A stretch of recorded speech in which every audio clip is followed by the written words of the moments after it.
There you go.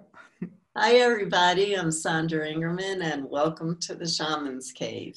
And I'm Renee Baribeau, and I'm excited to be here today to continue our conversation about the elements and how the elements are changing and adapting the same way that we're changing and adapting in the current times, and how we could have a better relationship with those. Yeah, and there's a lot for us to learn about the elements because we always think of everything is outside of us, but actually, we're actually made of earth, air, water, and fire. And so there's a lot to learn about building relationships with the elements outside of us, as we've been talking about on past shows. But there's also a tremendous power in building the relationship and examining and exploring the health of the elements inside of us.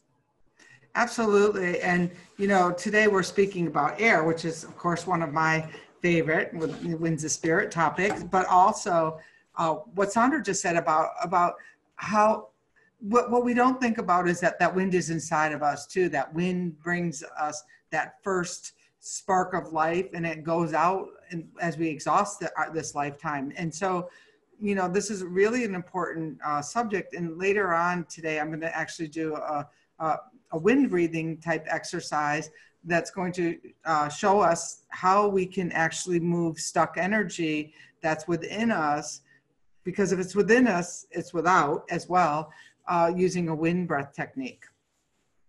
Yeah, that's great, because this is definitely a time we have a lot of potential right now to improve our health and improve the health of the planet by putting spiritual techniques into action. I know that I repeat certain things over and over again, but I think that they're really important for us to understand is that for tens of thousands of years, the ancient ones, the ancestors of this planet, had journeys, had premonitions, had dreams, and they knew what was coming for us.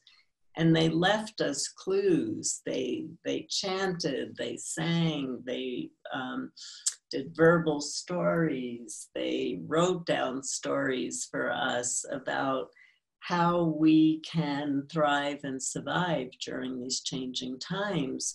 But our personality tends to be, we're always looking forward. We're always looking for something new, not what's old, what's something new that we can bring into our work.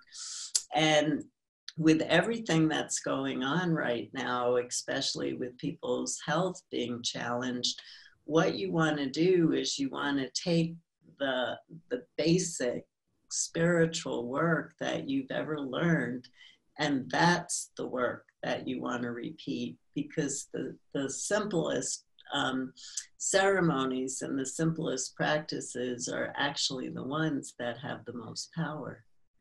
Right. And plus they've been practiced for so many times over the eons that, that they've built up power within themselves as well. And I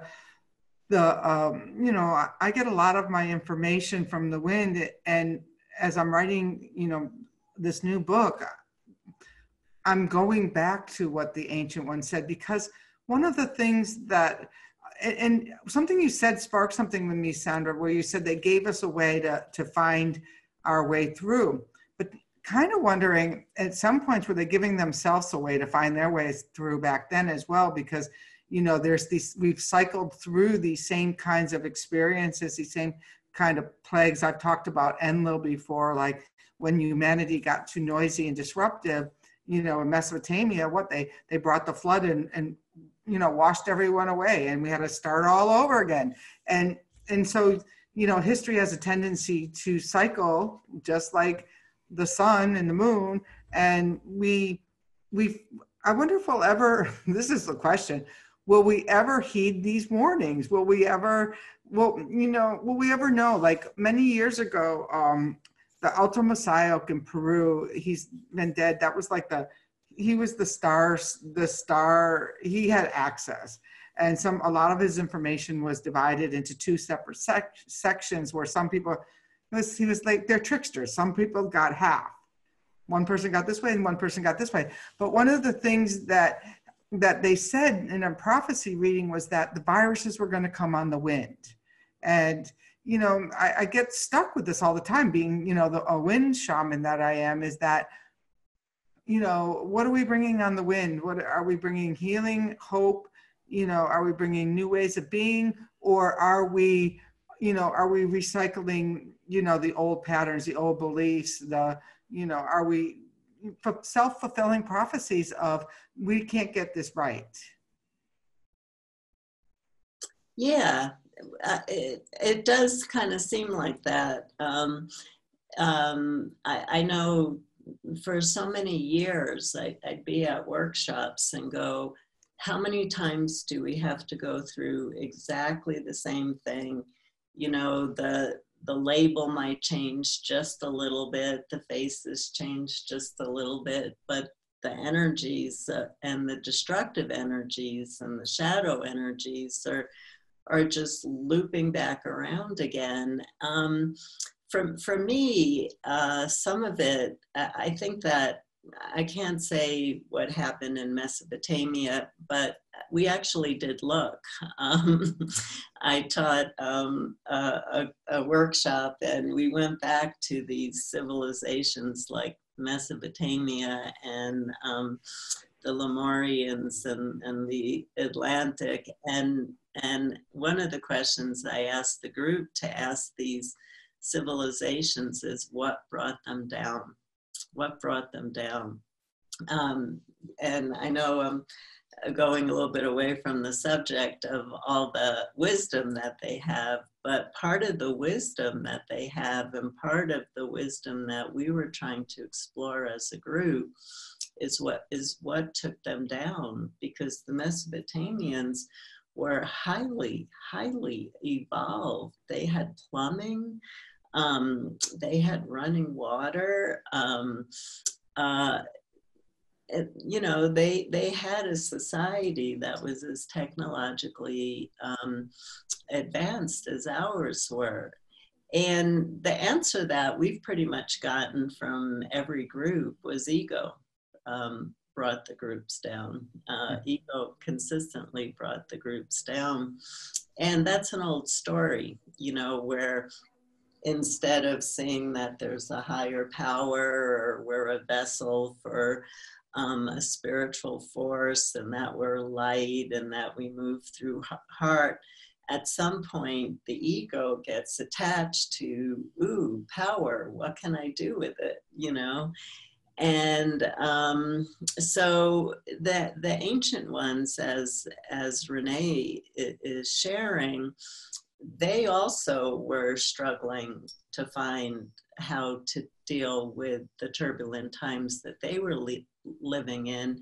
But in that, when you can look at the sayings and some of the different symbols that have been left, they were also leaving us clues to this time. So it's a both and. They were leaving us clues and also letting us know what worked for them. That's a good point. And I was watching Gaia TV the other day because I was taking a pause for the day, and I was watching this thing about, they're pretty sure that something cataclysmic happened about 11,500 years ago, like that a comet struck the Earth. And one of the things the wind showed me early on was that when that comet hit, that it created a tremendous amount of chaos and dust and all of that. And so it looks like that maybe a couple hundred years before really the air cleared. And in that, my belief is that, this is my crazy stuff, this is like Gaia TV stuff, everyone, that what happened was the winds dispersed, And the reason that there's, 32 wind spirits in here, and there's more that I just didn't write about, was that they dispersed. And then when things started, when civilization could come up from the holes in the ground, and, some of these societies they're saying are, they went just as far underground as we've built above ground, is that when we started to, come back from these places, that there was wind spirits there to inform us. So for me, the wind has always been there to inform us. It's just whether or not we were listening. Right. And so, I think those were my books being delivered. Did you hear the bell? Hopefully he leaves them. I think he did. So, there is this idea that we're so sophisticated and so evolved, but really, maybe we're not. Mm-hmm. Yeah, no, I think what we need to do to thrive, and I like to use the word thrive more than survive. It has more energy, it has more joy to it. Survival to me is you're just trying to make it work. And I just really believe that the key to survival is to actually build a strong relationships with all of nature, but especially the elements, and the reason I'm saying that is because the elements are speaking very loud right now. They can get louder, but how many billions of animals do we have to lose before we get that the elements are speaking? I'm not saying they're angry at us. I'm saying they're speaking to us. And what would happen if we actually delved into deep conversations with them and moved into a place of honor and respect? Would we be seeing the extreme elemental events that are happening right now? I don't think we would be. And I believe this elemental of this coronavirus, which I'm sure we're still speaking about, is that it's carried through the air, and it's airborne, and it's, and so that is an element of wind. That's an element of breath. That's an element of how do, the touching and all of that too, but how do we start to become in better relationship with these types of energies that are here to disrupt? And usually in the wake of a disruption is also a healing. I remember after 9/11, shortly after, 6 months after going back to New York City, and you probably had this experience too, Sandra, the energy in New York City changed. Oh yeah. People used to be rude and mean, and you'd be on the subway and no one would look at each other. And when I went back, it was like people were actually human again. They were connected again.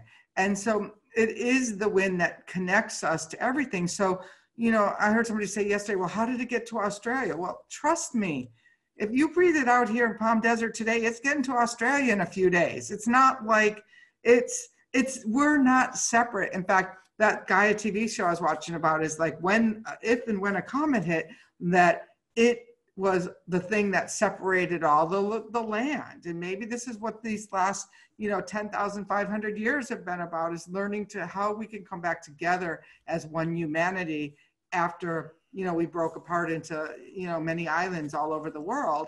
And here we are at the doorway. And how will you respond? Do you think these things have nothing to do with you? And some people like to take full advantage and think they have everything to do with you, but that's ego, as opposed to this is nature's wake-up call, that we really need to understand that we are all connected through our breath, that we're all connected through the wind, and air is one of those crucial elements that without it, you were not born, and without it, you will die. And so I think that it's really timely that this conversation is coming up to talk about air as an element of thriving. Yeah, absolutely. I agree. Yeah.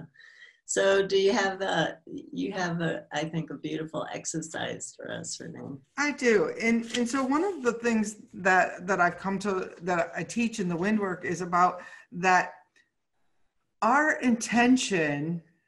So it's, the work is all about how we bring form from, and how we turn energy into form. It's wind alchemy. How do we, and so how do we do that? We can test out a little simple experiment of it.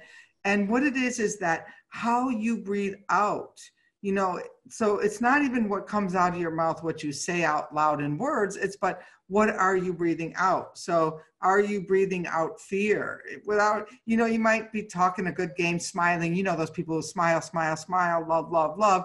And, you know, really what they're breathing out is frustration and anger. And so what are you really breathing out? So in this exercise, what we're going to do is we're going to actually, we're going to do some wind breathing, whereas we're going to do 3 wind breaths, and I'll play the wind whistle for that. Then we're going to actually look, starting with our toes, looking through our body, and see if there's any kind of resistance living in our body. And then we're going to look into that resistance and see if it has a color, a texture, a form. And then we're going to actually call upon a wind to help us clear whatever that energy is. And I'm going to pull it now. So once we get in this, and then you can repeat it. So then you're going to actually invite this wind spirit in to help you dissolve that energy, so that that next wind breath out is one that's not blocked by some kind of resistance in your body, but that has more free-flowing energy into the cosmos and into the collective wind breath. How's that sound? Sounds great to me. All right. Oh, isn't this interesting? So the wind that I pulled for this one is Madame Feng Po, the Chinese wind of harmony and striving for balance. Oh, wow. So it's not for, so for me, what that means is it's not about that we're not allowed to have the hurt, the pain, the illness, all of those things. But, you know, that's not all of who we are ever. So that's only one aspect of ourselves. So what would happen if we were willing to release that? And so we'll call upon Madame Feng Po a little bit later. And just for a visual, she likes to come riding in on her tiger. She's got a wind sack that she carries over her shoulder, and she can swoop on in and really clear this for you. So what we're going to do is, let's start by exhaling anything that's up for us today. And let's start out empty. And then I will blow, then we'll breathe in, and then I'll blow 3 wind breaths. The first one, see it connecting you to the earth. The second one, ask to merge with Feng Po for this exercise. And the third one, protect yourself so you feel safe, that whatever is in your wind bubble is just for you. And then we're gonna, I'll walk you through the short exercise. All right, so everyone, let's blow out as hard as we can. And close our eyes.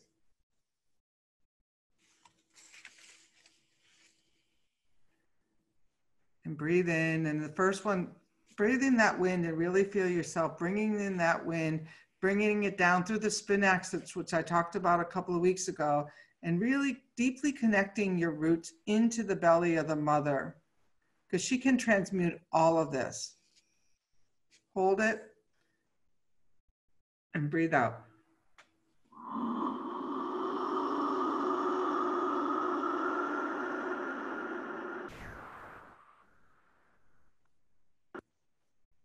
And on this wind breath in, let's ask Feng Po to merge with us to help us with this exercise.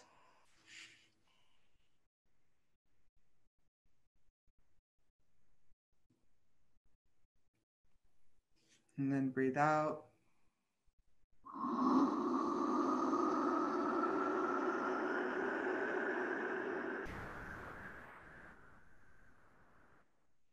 And on this third wind breath in, bring in that light of protection and put it all the way around you, so you dare to go deeper with your work.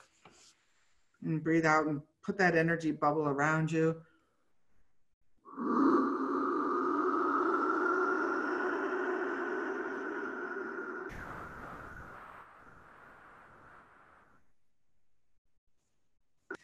Now begin your body scan, starting with your feet, and look through your feet, up and through your ankles, into your thighs, up into your knees. You're looking for wherever resistance is living in your body to this idea that you're okay, that you're safe, that you're protected, that we're connected. Then go up your thighs and into your pelvic area. Where's that resistance living in you? Into your belly, into your solar plexus, your heart, up into your throat, up into your nose, up into your third eye, maybe down in your arms. Really scan your body and look for resistance. And as you're looking, start to ask that resistance, what are you about? Can you see into the resistance? Is it a color? Is it a shape?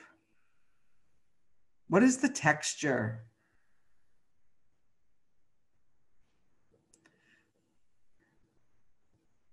And you can go back and repeat this, but for now, we're doing a little piece of resistance. And we want to thank that resistance for showing us and enlightening us and giving us something of value in our life. But we're going to ask Feng Popo to actually move that resistance out through us, out the back. She's going to catch it in her bag and take it back up, where she's going to take it beyond time and space and toss it out to the ethers with lots of love and light. So you've located the resistance. Now let's see if we can let it go.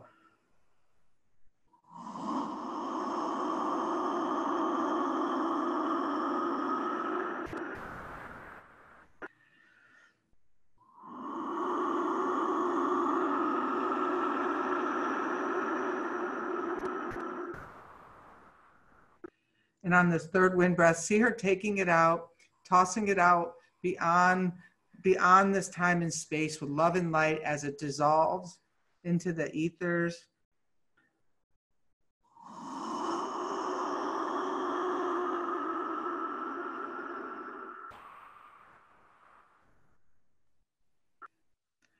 Now scan your body one more time and see if it's a little bit lighter there. And some of us might have to repeat this a little bit.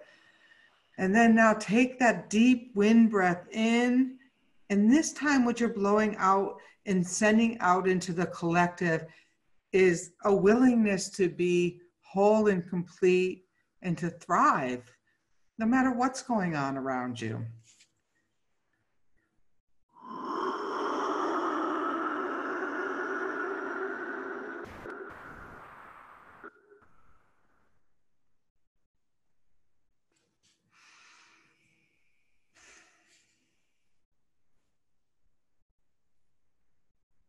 And when you're ready, just come back to the space, and you can come back to this exercise, and you can do it when you're, riding in a car. If there's something stuck, you can move it out and invite a new experience with the wind.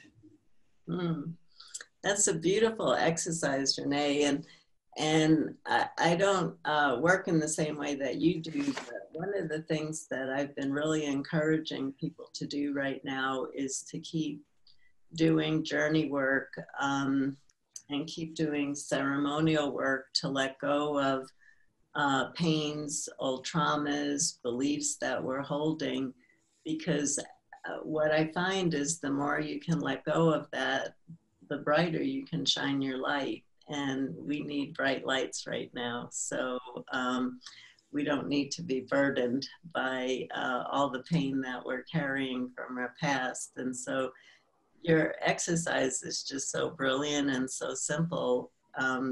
Do it multiple times a day and watch how you start looking brighter and how you feel.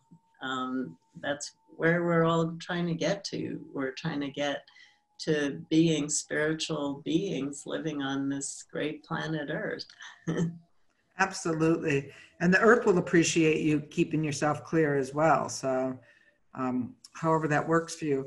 Well, we're going to be moving on to fire next. So, stay with us in this, I forget how many part series we have going, but we'd love to see your feedback over at the Shamans Cave, or even on YouTube. I respond to all those comments as well. But make sure you subscribe to YouTube, and you can hit share, and you can share that YouTube video with your friends, or on SoundCloud you can subscribe.